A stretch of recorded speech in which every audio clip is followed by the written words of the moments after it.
welcome to another Jeff Walker Books discussion. Today I'll be talking about The Massive Planet, The Adventures of Deep Contact, this book right here.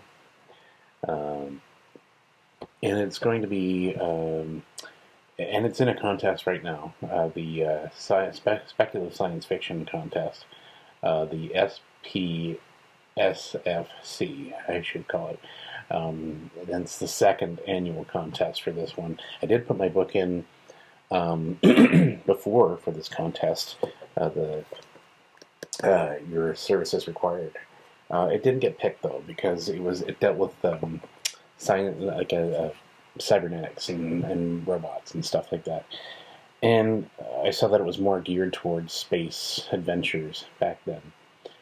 This time around, I was allowed to enter again, and I put in the both books again because they were allowed those that didn't make it last time to re-enter their books again, and I put in both your service is required, and then I put in Deep Contact, and then it finally got picked, but they wanted to know which book I wanted to put in. So I wasn't sure about your services required, so this time I put in Deep Contact. Was more recent book, and I thought, you know what, I'll give that a go. And when it got into phase one, there's going to be like 3 phases altogether. The first phase is just to get through some of the titles, and then get to the quarterfinals, and then they'll judge it again, and I'll go through another process where they bring it down to another quarterfinal, and then they'll judge it on to like the books that will be narrowed down even more to the finalists round. So right now it's only phase one. Already there's been like massive cuts in some of the books that have some of these teams. I'm in Team Galactic Beards, I think they're called, and they haven't made theirs yet. But a lot of teams are actually starting to dwindle it down now.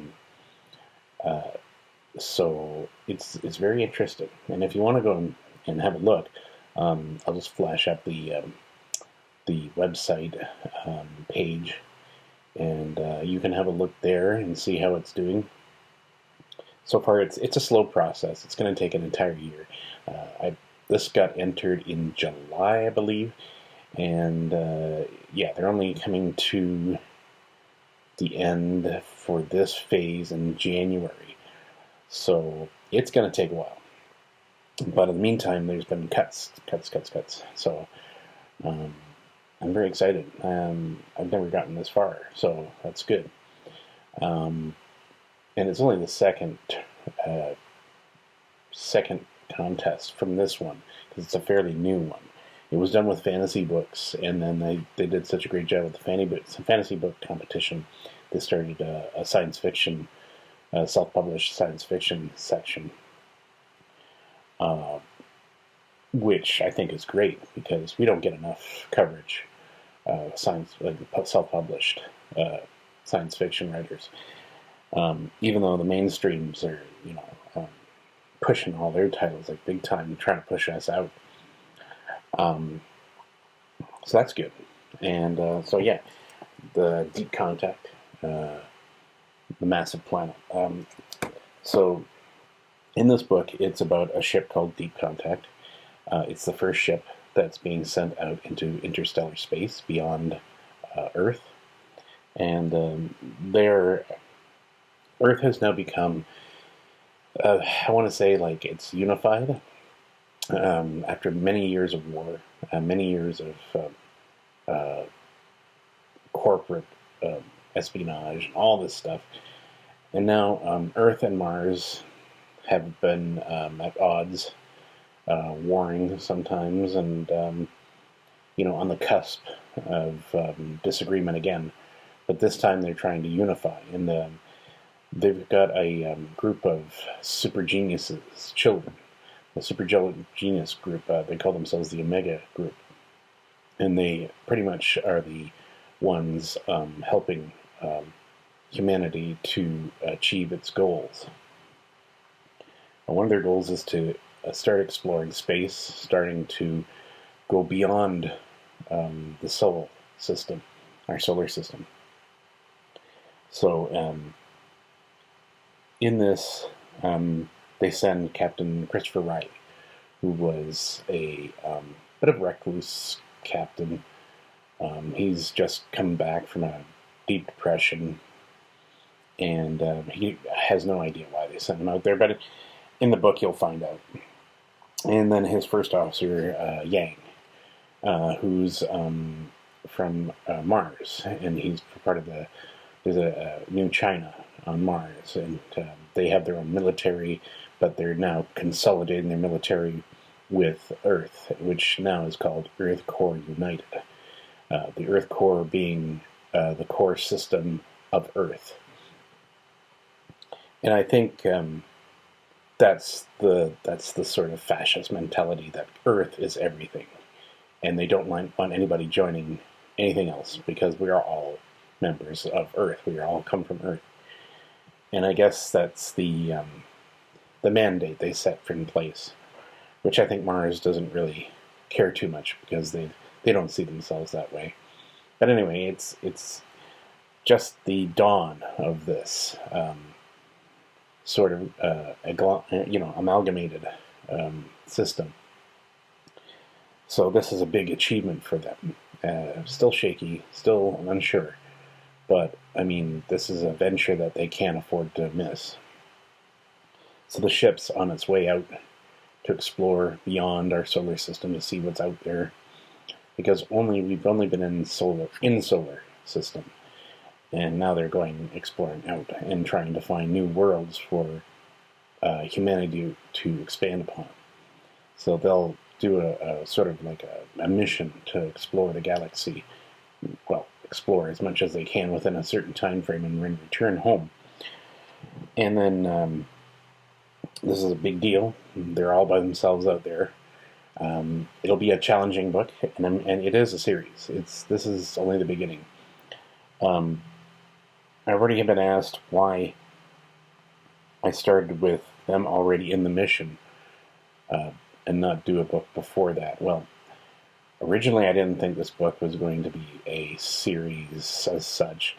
Much like The Long Lost War, I'd only written it as a novella at the beginning, but then I thought, I could see this being a regular series. So this book came out, and it's done really well, and it's in the contest, and I'm hoping it'll make it. But in this one, I'm going to try to see if I can backstep in the next book and just kind of explain where they're all from and what happened within that, because there's a 2-year gap and this book takes place 2 years later after they've launched from Earth. But I'm going to take a book back, and then I'll spring forward with another where they are at that point. At first I thought I was going to do it all in one book for that, but then I thought, you know what, I'll just kind of explain and then move forward. And that way I'll have 2 books I can push out. So I'm in the midst of doing that. When it'll get done, I don't know. As a self-published author, I don't have the luxury of sitting down and doing the book in its entirety, because I have a job, and I have responsibilities, and I have other things to do with my life. And as much as I love doing this, I need to do other things and write other books as well. And so I've got like several books on my page, and I've got like a ton of stories to write out. And it's hard. It's hard to find the time to write these things. But I will get them out, and I've determined myself to get it out there. So I hope this book will do well for the first part. And I do get things done. I did The Long Lost War in one go. The Long Lost War is also out on Audible, and so is The Deep Contact book. And I just completed Outer Red. Outer Red was my 4-part novella series, and now I put it all in this all-in-one book, which is available in hardback only. Why? I think because, well, for one, I just wanted to have the feel of all of the titles in one book, and it's a thick book too, so thank God. and I've got all the different covers of the series that I did, the novellas, and they're available too on ebook and Audible. But why I did it on all in one paperback book, that was my goal. My goal was to first do them all like this, and then to put them all into a book like this. I suppose I won't do it again because it took too long. And it was hard to push out those stories, which makes me unsure about how to do this. But I think the way I'm going to do it is much better, to break it down, back step, then go forward. And that way you can have the adventure, this one, then you go, oh, the characters, and then you go back to the characters and go see where they're at, and then you can move forward and know who they are. And people said, well, you should be doing that first. And I was like, yeah, I guess I should have. But I didn't think the book would do as well as it did. So The Long Lost War surprised me too, because it did pretty darn good. Actually, it's my best-selling book, a novella. So the massive planet is this world that just appears in front of the ship, and they get scooped in, and they're falling within this massive gas giant planet, and there's no way of knowing what's going to happen. So the crew and the captain have to figure out how to escape this planet before they're doomed. And in it, they'll have there's all these characters. There's the ship's doctors helping out. The helmsman is a woman, a lesbian woman that, and I don't know why I point that out, but I mean, it's in my book. They're all equals. They're all, I don't try to create characters that are so, I want to say, out there, how it is now in the media. I just have them being characters. I don't try to make it a point to have them stand up and, tout their thing on their little soapbox. No, they're just doing their jobs. They are who they are. And I don't try to, make a political point with any of it. The only politics are what's going on in the story. That's it. That's the stories. Because I want to focus on what's happening in that time rather than our time. Our time won't exist in that time. So you have to think of politics in that time rather than this time.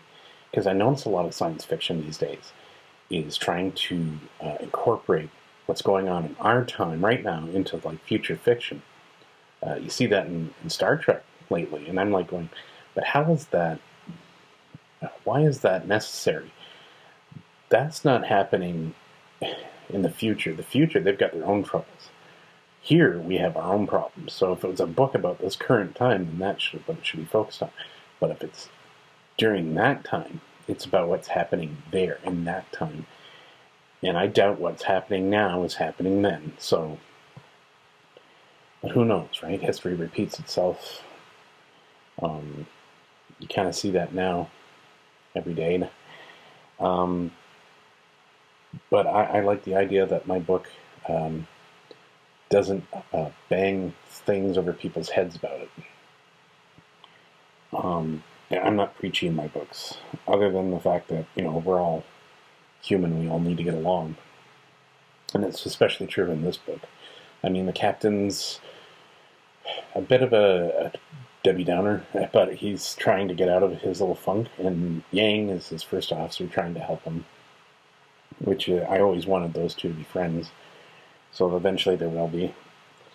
And the crew is unsure of him and his leadership, and it's just, it's it's a good read, and I think it's going to expand well, because it's all these people unsure of who they are and why they're here, and I want to take the characters further. And I mean, it's a ship that nobody can get off of.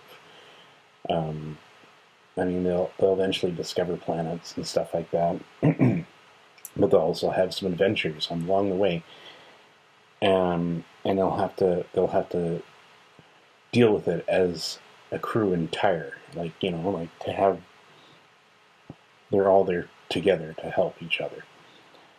And I think that's a positive spin for a science fiction book, instead of just like always conflict. And I think that's what's going to work about this book. And yeah, I'm deeply proud of this book. And I'm in a hardcover. There's also paperback and Audible, like I said before, and you can choose any of those to read this book. So eventually I will get into their characterizations. I tried to shove some of that into the book, and I'm hoping it does enough that everybody likes it. Like I said, some of the reviews have been great. A lot of people like the way I've written the book, totally. And I don't make one character more important than the other. But I will try to make it more interesting as I go. So, The Massive Planet it's going to be an interesting ride. So this is book 1. Book 2, I don't know, maybe next year. And I hope maybe 3 along with it, because I want to try to get them out together at the same time, so that I have at least 2 books that people can catch up on. So while I'm being ambitious in that regard, I also have other books I'm writing for. The Jungle Planet, which I'm getting there to the end, nearly. It's taking a bit, but I mean, I'm getting there. And then I'm trying to get back to Professor Dark and the Shadows novel, which I've already stated that I wish I hadn't committed to a novel to it. People said I should have, and I was listening to their advice, and I was trying to flesh out a novel. The more I do it, the more I realize this is too much. I can only do Dark as novellas, because I need to get it out faster. If I had more time, I'd flesh it out a bit more. The first book is going to be a novel, and probably the second one might be a novella, because I don't know. It's just I've already started into the next book for Dark, and I wish I hadn't, because now I'm focused on that one. So I'm still about not even halfway. Well, I'm over the halfway hump with his first book, and so I'm trying to work on that one. And well, I did promise one other book. I think well, I got promised a lot of books, to be honest with you. But I did push one for the future of Earth Core United. Now, that's going to be a multi-tiered story of short stories of future events in the Earth Core United ongoing thing, well past this book and stuff, and or before it. And it's just going to be like an anthology kind of novel, where it's just a bunch of stories thrown in different time periods, but still in the future of its government. But will it be in the same time or in the same universe? That's the question I want you to think about, especially with Long Lost War and in this book of the Massive Planet. Earth Core United was the way I could see a centralized government of space faring adventures. So if you see that a lot in my stories, peppered throughout each book, like they mentioned, the Earth Core United, that's my link to all these titles. That's my link to all these titles. So I had to have an anchor in there somewhere. So Earth Core United is my theme, if you will, and I will get more into that at some point. But for now, it's good. Writing these books has been a joy for me. Sometimes they're a chore for me because sometimes I get so involved, and then it's like I don't want to do it today because I'm too tired. Or I said, you just have to forgive me on that. If I did this as a living, I'd probably punch out more books than I am right now. But unfortunately, like I said, I have a job. I have other things to do, and I'm sorry if I'm slow at getting these things out. I know people like my books, and I know people have been asking if there's going to be a sequel to a book. And it's hard for a writer to sit there and go, yeah, I'll put out a book. And it's like, for some people, you crank it out. But I've got kids, I've got a life, I've got things to do, and unfortunately, it gets in the way a lot. Not really get in the way, but I mean, I got to prioritize, right? So I will get those books out. I will get those books out. So if you have any doubts, I'm just telling you right now, I will have them out. I understand that the sooner I put it out, the more readers I will get. You know, if I keep cranking out books, and I get that. And I know some writers out there are just doing that, throwing books out. But there's a problem with that sometimes, because sometimes it's not the substance that you want. It's just filler. A lot of times it's just filler they're throwing out. And some books do well, and some books do not. I think of this one girl who was she did the iWriterly, and she was trying to create a book called The Cyborg Tinkerer. And I've seen a lot of videos that she would put out, and a lot of writing advice. But when you looked up what she did for a living, it was an editor for a publishing firm, but it never really stated how long she was there for, how long, what she did, how, you know. And then she put her book out, and it flopped, mainly because she was touting too much, and she didn't follow any of her own advice in the book. And you just see how fast she cranked that out, and it was just like, see, you have to. Well, I mean, she tried. Let's give her a hand for trying, at least, for getting something out there. But a science fiction fantasy that was more geared for, I don't know what kind of audience. It was like a circus or something like that in the book or something like that, and it was just didn't make a lick of sense. I was trying to read up on all these videos of everybody trying to describe the book, and they had a hard time describing the book, and they didn't like the characters. They didn't understand some of the visual elements that she was trying to make, and I sat there and went, wow. And now she's not making any more videos. She's totally offline again after all that, and it's understandable. I mean, you've propped yourself up on a YouTube channel, touting that all the things you should and shouldn't do, and you've done exactly none of it. So I said that's why I want to make sure I focus on books more than I do this. I mean, it's great. I really don't like talking or being seen. I'm one of these writers that's not very camera ready and voice ready. I know somebody was like asking if I should voice my own books, and I'm like, I don't know, I do voice impressions and stuff like that, but I'm I'm a bit shy when it comes to that. And doing this right now is pretty hard for me. Um, and that's why I don't script it, because I don't know. I just go what I say. I don't. It's hard for me to sit there and stare at a page, and because when I tried to read one of my books, and it just came out sounding like something out of a computer or something. I don't know. Um, so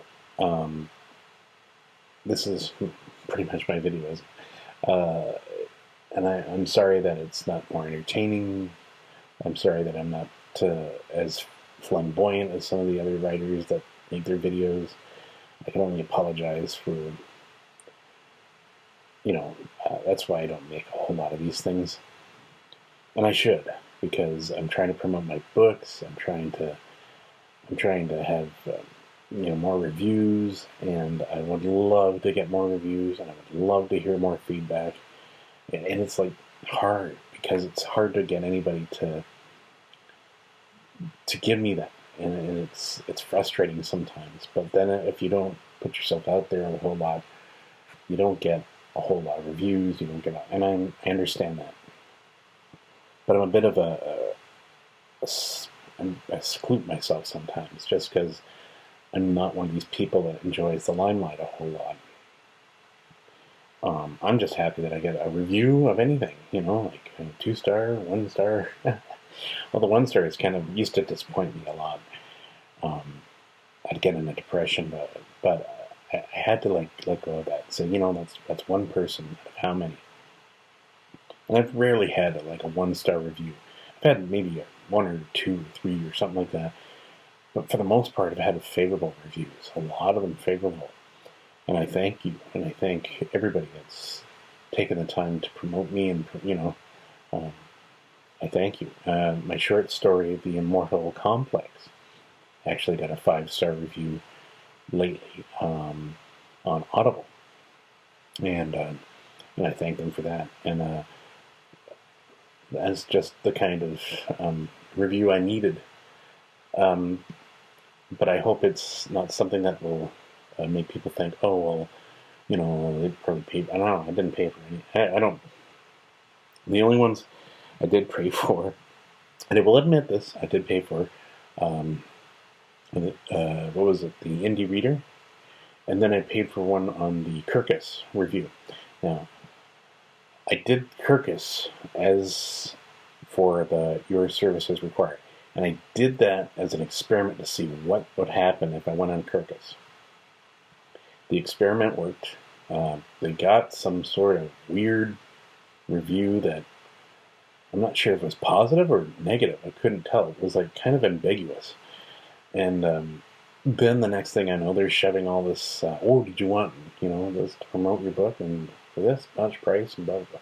So I said, in the long run, it's just it's a sales pitch. And I was just like, okay, so I won't be doing that again.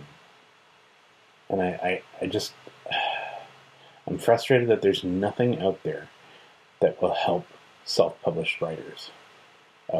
There's reviews, yes, there's places you can go. I did put stuff on the Indie Reader, and I did get a good review, and that kind of helped promote my book a bit there, so that's great. But at the same time, I'm frustrated that there's nothing more for indie writers, and that's why I'm so happy for the science fiction contest I'm in. That is putting self-published science fiction writers first, and showing the great amount of work that's out there. And even if you see the list on the website, I encourage you to read every one of those books and judge for yourself, because that's what we're hoping to get out of it. That people will read the books based on what's been promoted. And that's great. That's good exposure. That's what you want.